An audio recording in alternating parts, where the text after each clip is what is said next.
avec la guerre de 6 jours en 1967, Israël a gagné la guerre contre les pays arabes, dont l'Égypte de Gamal Abdel Nasser, l'Irak de Saddam Hussein, etc.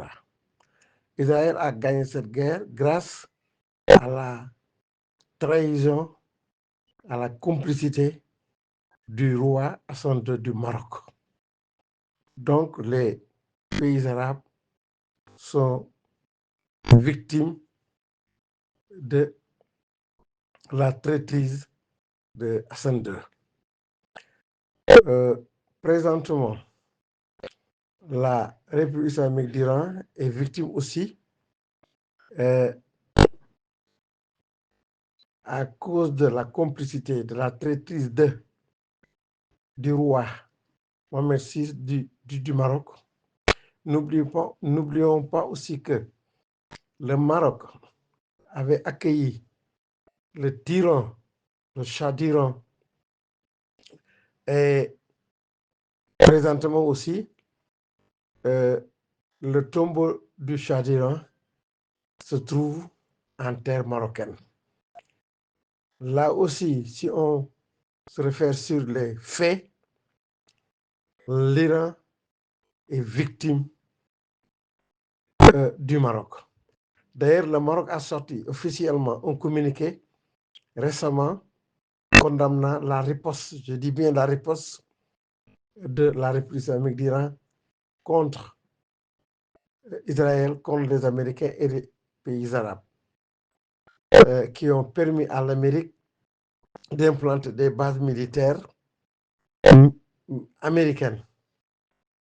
À partir de ces bases militaires américaines, les Israéliens et les Américains utilisent pour bombarder la République, pour bombarder le territoire de la République islamique d'Iran et assassiner leurs dirigeants. Si on se réfère encore sur ces faits, la République islamique d'Iran est victime du Maroc, de la traîtrise du Maroc. Maintenant,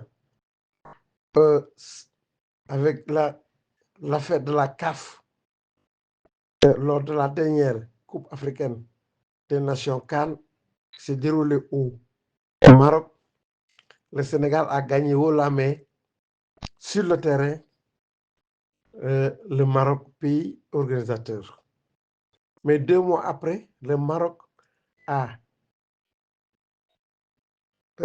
porté plainte contre le Sénégal pour lui arracher la coupe gagnée haut la main sur le terrain. Tout cela grâce à la corruption des dirigeants de la CAF.